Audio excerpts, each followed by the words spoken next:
Administration respect the Hyde Amendment, ma'am? Simple question. It's a real simple question. Do you respect the Hyde Amendment or no? You can answer that? You can't answer that question? Sorry. So I'm a little still confused about what the order actually does. It says here that that it directs Mr. Becerra to develop a report identifying potential actions, to consider updates to guidances,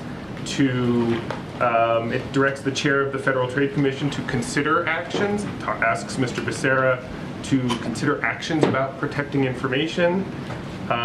It talks about protecting the sort of safety of people, but it doesn't say how. I mean, how is any of this actually doing the things that you say it's doing, or isn't it just repeating what the president said 2 weeks ago that he wanted to do, but has already both he and Mr. Becerra have both said their sort of hands are tied. I think Mr. Becerra's comment was that there's no silver bullet here. So, I mean, what is it actually going to do tomorrow?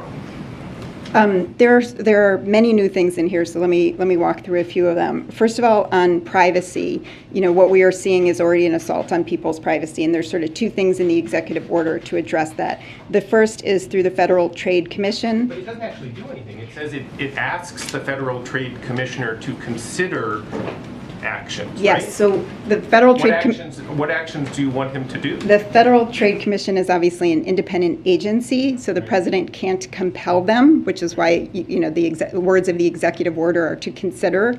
But what I believe the Federal Trade Commission is looking to do is to ensure that people's private health information is not sold by data brokers, that when somebody goes on and does a Google search to find an abortion clinic, that information is not made publicly available. They have to make their own enforcement decisions, and obviously certainly not me, but the president can't compel them to bring any sort of enforcement action, but they can clarify their policy, and that's what this executive order asks them to do.